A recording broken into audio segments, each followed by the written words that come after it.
Pero usa sa tumadunggan nga mga taki, nga naman nga simbahang Katoliko, naamo mo mga pari.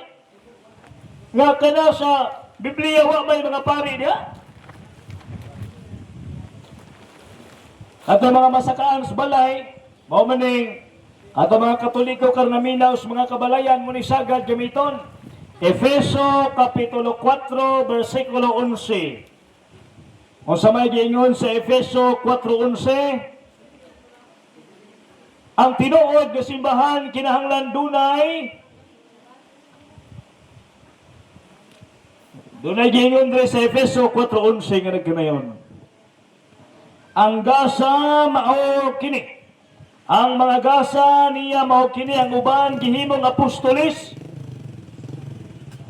ang uban mga propeta, ang uban mga tigsangyaw sa mayong balita, ang uban mga pastor, o ang uban mga magtutudlo. Wa may pari lagi bretken. Manigamiton na yon. Wato sa mga kabalayan, mga Katoliko nga hasta pong butana, maminaw, swali, magyango-yango, bitaw pari, no?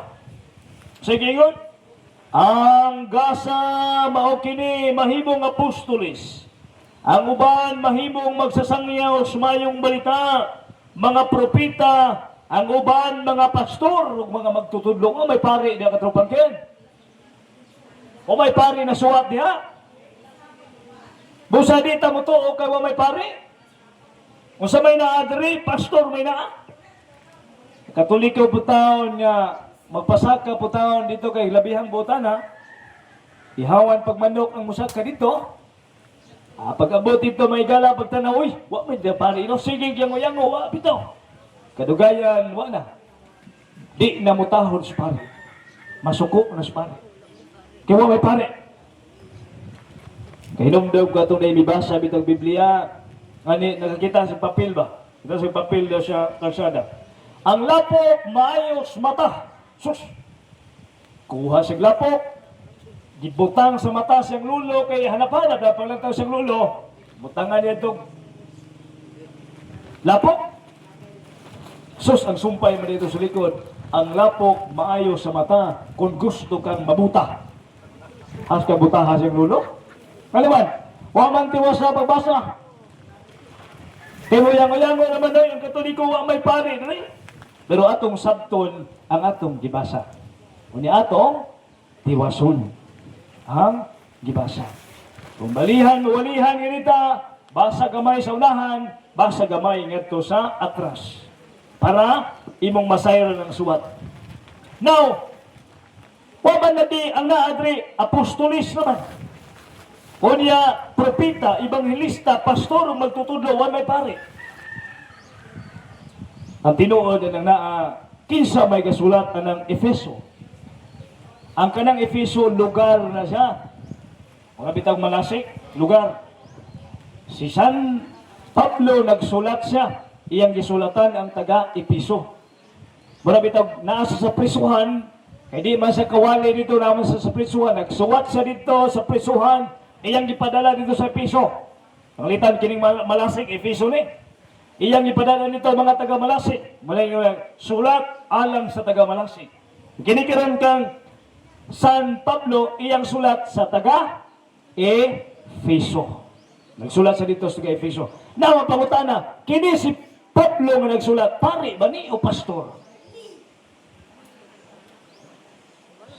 Si Pablo nga nagsulat, usa ka pari.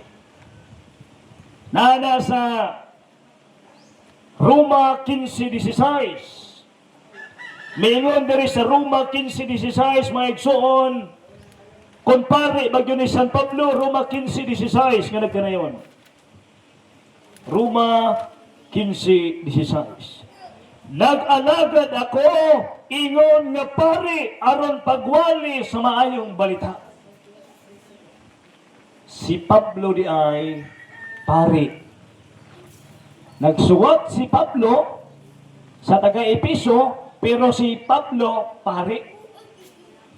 Nga naman niya butangin ito ang mga gasa na ipagkapari. Self-serving po kaya. Butangan niya ang gasa sa espiritu pagkapari. Gumikan kay ang pulong pastor, buot pasabot anang pulong pastor kung ato ng tunan pag-ayo, ang pulong pastor kung atong basahon sa kinini ang dictionary, pastor, Christian priest. Kristiyanong pari. Ang matuod nga pastor, kadtong pari. Ang pastor nga dili pari, wa nay kamatuoran. Atong basahon ha, ang giingon dinhi, unsay meanings pastor, i-pastor Christian priest. Ang pastor di ay nagisgutan ni San Pablo sama ra sa pari. Buot pasabot ang tinuod nga pastor katong pari. Kinsa may pari diri sa Malasig? Si Father John Ilanan, mo na'y pastor, kaya pulong pastor, magbalantay sa karnero. Ang pastor, magbalantay. Buot pasabot ang pastor, magbalantay. Kisa may gibantayan niya? Kita, ng mga parokyano. Busa, kung makadungog tag pastor, kinahanglan atong i-anticipate nga kada bang pastora, pare ba na? Kay para makaingon tag tinuod, pag dili kanina pare, dili ka na tinuod nga pastor. Kay mingo atong Ginoo, do na po'y mga moabot nga mga mini nga magbalantay. Mini, dili tinuod nga magbalantay siya mga karnero. Busa mingon, ang balaang kasulatan dinhi sa Isaias, Kapitulo 61,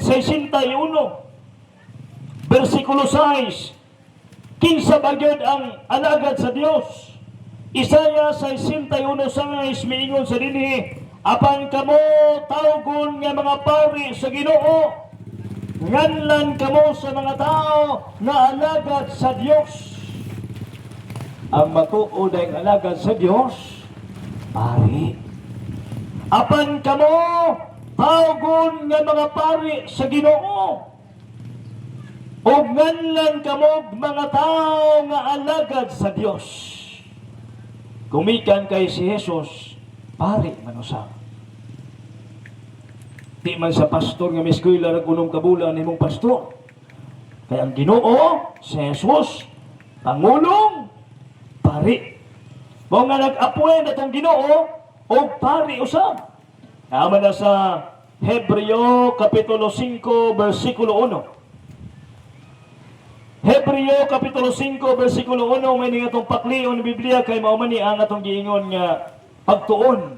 Kung magtuon kani ka pakli nga tusunahan, pakli sa ngadto sa nakalabay. Para imong masayra na suwat ha. Hebreo Kapitulo 5 versikulo 1, nganong na may pari? Ang tanang pangulong pari gipili gikan sa katawhan. Di ba? Kisa ahaman gikan ng pari, di ba gikan sa pamilya? Gikan sa katawhan, gipili o gitudlo aron mag-alagad sa Dios sa ngalan sa mga tao. Ang pari di ay representative sa Ginoo ngadto sa mga tao. Hebreo 5:1. Ang tanang pangulong pari gipili gikan sa katawhan o gitudlo aron mag-alagad sa Dios sa ngalan sa mga tao. Mao ni mga igsuon ang tinuod nga pari. Og si Jesus, pari usab. Hebreo 3:1, busa mga igsoon kung Kristohanon nga gitawag usab sa Dios, tan-awa si Jesus, apostol ug pangulong pari. Si Jesus, pari di ay. Busa klaro mga igsoon nga tinuod nga alagad ang mga kaparian. Mao nga ang simbahan sa Ginoo adunay mga pari. Ang simbahan nga walay pari, kadudahan na. Kami ingon ang atong unang sa tupapas sa San Pedro, sa unang Pedro 2:9, mingon na ba San Pedro, apan kamo mao ang piniling katawhan, ang mga hari anong pari, ug ang balaang nasud. Mingon siya, nga kita di ay kinahanglan ang iyang simbahan, adunay mga kaparian, kay ang Ginoo pari man. 1 Pedro 2:9 akong balikon, apan kamo mao ang harianong. Apan kamo mao ang piniling katawhan, ang mga harianong pari. Busa ang naa di ay katawhan nga iyas Ginoo ang atong mga kaparian.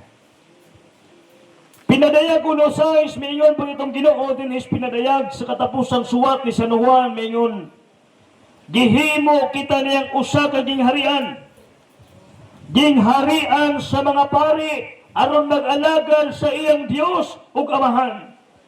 Unsa daw? Ang gingharian sa mga pari.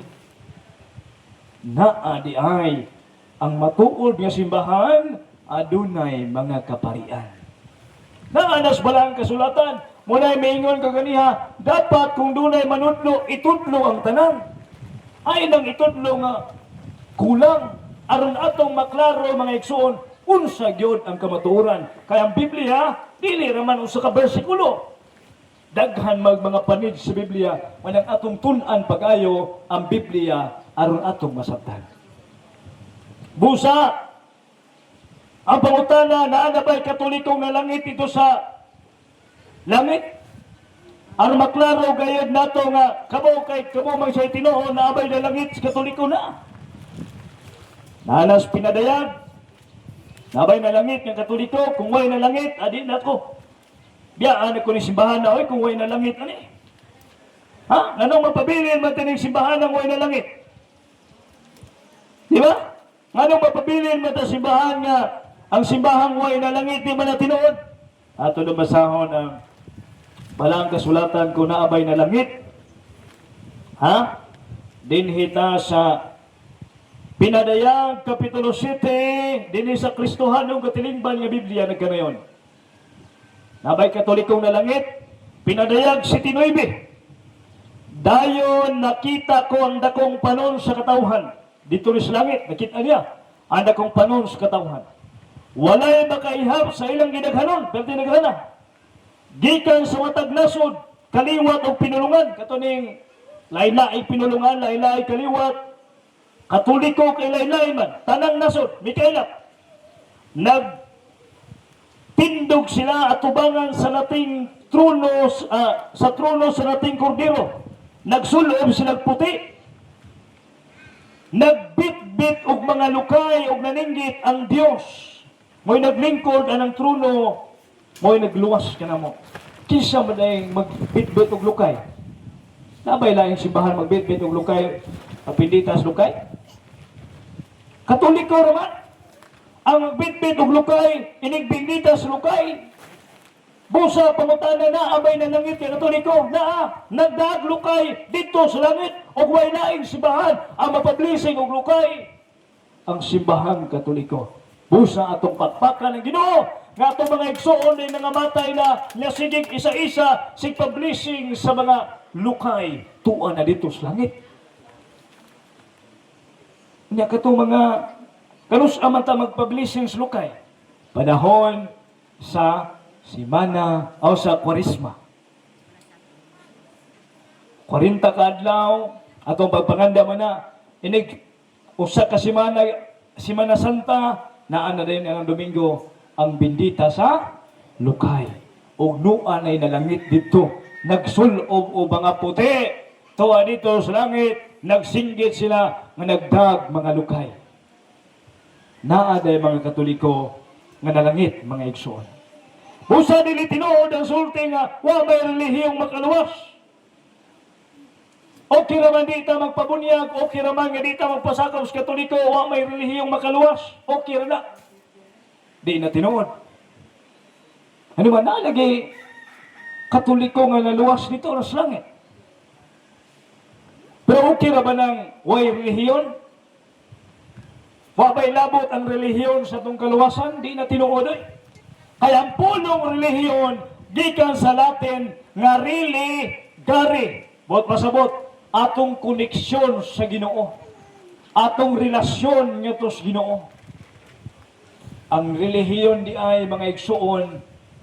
Doon na tayo madunggan mo ingon, di kinahanglan ng relihiyon, relasyon lang sa Ginoo.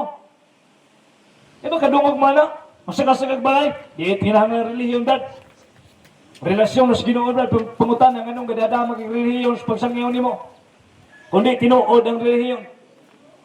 Bisan ang Ginoo, dunay relihiyon. O ang relihiyon sa Ginoo, mingon sa dinhi sa balaang kasulatan 2 Hari 17:26. Mingon sa dinhi, siya nagpadayon pagpadala og mga leon sa ilang taniwala og nagtanaw. Sila nagpatay kanila. Sanglit, walay usa nga nahibalo sa relihiyon sa Dios sa yuta. Old Testament paguni. Wa pay nakabalo daw sa relihiyon sa Dios sa yuta sa Old Testament. Giunsa man pagilahila sa Dios ang relihiyon? Mupuyo dito magtudlo kanila. Mabutang panahon nga mupuyo dito, dunay mo adto aron pagtudlo kanila sa relihiyon sa Dios. Kundili tinuod nga importante ang relihiyon nganong ang Dios duna may relihiyon. Nganong ang Dios na may relihiyon, busa mingon ang suwat ni Timoteo, ang pag-ehersisyo, pagdagandagan, pagsiging-jaging makaayo sa lawas o ang relihiyon makaayo alang sa atong kaluwasan.